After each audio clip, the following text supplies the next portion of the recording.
ನಮಸ್ಕಾರ, ನೀವು ನೋಡ್ತಾ ಇದ್ದೀರಾ ಶ್ರೀ ಮಾರಿಕಾಂಬಾ ಡಿಜಿಟಲ್ ಟಿವಿ. ನಾನು ಸೃಷ್ಟಿ ನಾಯ್ಕ್. ರಸ್ತೆ ಇರುವುದು ಏನಕ್ಕೆ? ಗಾಡಿ ಓಡಿಸೋದಕ್ಕೆ. ಆದರೆ ಇಲ್ಲಿ ಗಾಡಿ ನಿಲ್ಲಿಸೋದಕ್ಕೆ ಬಳಸ್ತಿದ್ದಾರೆ. ಪಾರ್ಕಿಂಗ್ ಇರುವುದು ಏನಕ್ಕೆ? ವಾಹನ ನಿಲ್ಲಿಸೋದಕ್ಕೆ. ಆದರೆ ಇಲ್ಲಿ ಮದುವೆ ಮಾಡೋದಕ್ಕೆ ಬಳಸ್ತಿದ್ದಾರೆ. ಹೌದಾ? ಹೀಗೂ ಉಂಟಾ ಅಂತ ನಿಮಗೆ ಅನಿಸ್ತಾ ಇದೆಯಾ? ಹೌದು, ಇದು ಶಿರಸಿ ಯಲ್ಲಾಪುರ ಮುಖ್ಯ ರಸ್ತೆಯ ನೈಜ ಸ್ಥಿತಿ. ಹೈವೇ ಮಧ್ಯ ಪಾರ್ಕಿಂಗ್ ಜನರಿಗೆ ಸಂಕಷ್ಟ. ಈ ಸಮಸ್ಯೆ ಯಾಕೆ ಆಗುತ್ತಿದೆ ನೋಡೋಣ ಈ ಸ್ಟೋರಿಯಲ್ಲಿ. ಹೈವೇ ಮೇಲೆಯೇ ಪಾರ್ಕಿಂಗ್, ಕಾರು, ಬೈಕ್, ವ್ಯಾನ್, ರಸ್ತೆ ಆಕ್ರಮಣ.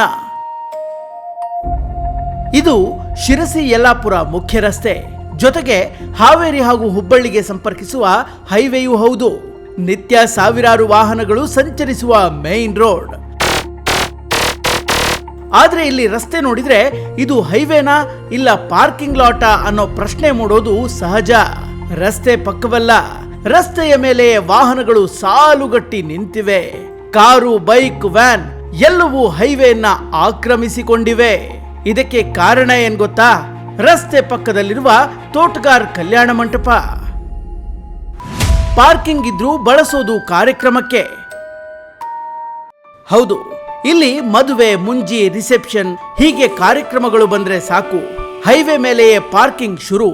ಹಾಗಂತ ಮಂಟಪದ ಕೆಳಗಡೆ ವಿಶಾಲವಾದ ಪಾರ್ಕಿಂಗ್ ವ್ಯವಸ್ಥೆ ಏನೋ ಇದೆ. ಅದು ರೂಲ್ಸ್ ಪ್ರಕಾರ ಕಂಪಲ್ಸರಿ ಕೂಡ. ಆದ್ರೆ ಅದನ್ನೇ ಕಾರ್ಯಕ್ರಮಗಳಿಗೆ ಬಳಸಿಕೊಳ್ಳಲಾಗ್ತಾ ಇದೆ. ಪಾರ್ಕಿಂಗ್ ಪ್ಲೇಸ್ ಖಾಲಿ ಇಲ್ಲ. ಹೀಗಾಗಿ ಎಲ್ಲ ವಾಹನಗಳು ರಸ್ತೆಯ ಮೇಲೆಯೇ. ಪರಿಣಾಮ ಏನು? ಟ್ರಾಫಿಕ್ ಜಾಮ್, ವಾಹನ ಸವಾರರಿಗೆ ಕಿರಿಕಿರಿ, ಅಪಘಾತದ ಭೀತಿ. ಸೂಕ್ಷ್ಮ ಪ್ರದೇಶ, ವಿಧಾನಸೌಧ, ಕೋರ್ಟ್, ಶಾಲೆ ಸುತ್ತಮುತ್ತ. Police notice, no response. ಇನ್ನು ಈ ಮಾರ್ಗದಲ್ಲೇ ಮಿನಿ ವಿಧಾನಸೌಧ, ಎದುರು ಭಾಗದಲ್ಲಿ ಕೋರ್ಟ್, ಹತ್ತಿರದಲ್ಲೇ ಶಾಲೆ ಕೂಡ ಇದೆ. ಅಂದ್ರೆ ಇದು ಸೂಕ್ಷ್ಮ ಪ್ರದೇಶ. ಆದ್ರೂ ಈ ಅಕ್ರಮ ಪಾರ್ಕಿಂಗ್ಗೆ ಬ್ರೇಕ್ ಇಲ್ಲ. ಇನ್ನೊಂದು ಶಾಕಿಂಗ್ ವಿಷಯ ಏನಪ್ಪಾ ಅಂದ್ರೆ, ಪೊಲೀಸ್ ಇಲಾಖೆ ಹಲವು ಬಾರಿ ಈ ಬಗ್ಗೆ ಮ್ಯಾನೇಜ್ಮೆಂಟ್ಗೆ ನೋಟಿಸ್ ಕೊಟ್ಟಿದೆ. ಆದ್ರೆ ಯಾವುದೇ ಪ್ರತಿಕ್ರಿಯೆ ಇಲ್ಲ. ನೋಟಿಸ್ ಕೊಟ್ಟರೂ ಅದೇ ಹಳೆಯ ಕಥೆ ಮುಂದುವರಿತಾ ಇದೆ. ಟ್ರಾಫಿಕ್ ಜಾಮ್, ವಾಹನ ಸವಾರರ ಪರದಾಟ, ಅಪಘಾತದ ಭೀತಿ ಹೆಚ್ಚಳ. ಜನರ ಪ್ರಶ್ನೆ ಏನ್ ಗೊತ್ತಾ?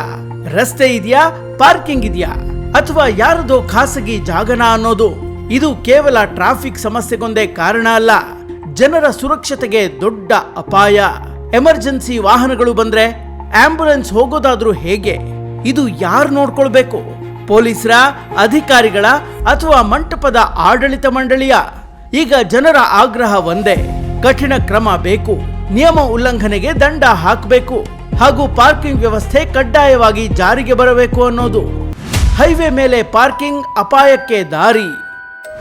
ಇನ್ನೂ ಕ್ರಮ ಇಲ್ಲ ಅಂದ್ರೆ ಅನಾಹುತ ಖಚಿತ. ಹೈವೇ ಮೇಲೆ ಪಾರ್ಕಿಂಗ್ ಮಾಡೋದು ಕೇವಲ ಸಾಮಾನ್ಯ ತಪ್ಪಲ್ಲ, ಇದು ಅಪಾಯಕ್ಕೆ ಆಹ್ವಾನ ನೀಡಿದಂತೆ. ಇನ್ನೂ ಕ್ರಮ ಕೈಗೊಳ್ಳದೇ ಇದ್ರೆ ನಾಳೆ ದೊಡ್ಡ ಅನಾಹುತವಾದ್ರೂ ಆಶ್ಚರ್ಯ ಬೇಡ. ಒಟ್ನಲ್ಲಿ ಮಂಟಪದ ಆಡಳಿತ ಮಂಡಳಿ ಇನ್ನಾದ್ರೂ ಎಚ್ಚೆತ್ತುಕೊಳ್ಳುತ್ತಾ? ಅಧಿಕಾರಿಗಳು ಕ್ರಮ ತಗೊಳ್ತಾರಾ ಅನ್ನೋದು ಕಾದು ನೋಡಬೇಕು. Special desk, Marikamba news.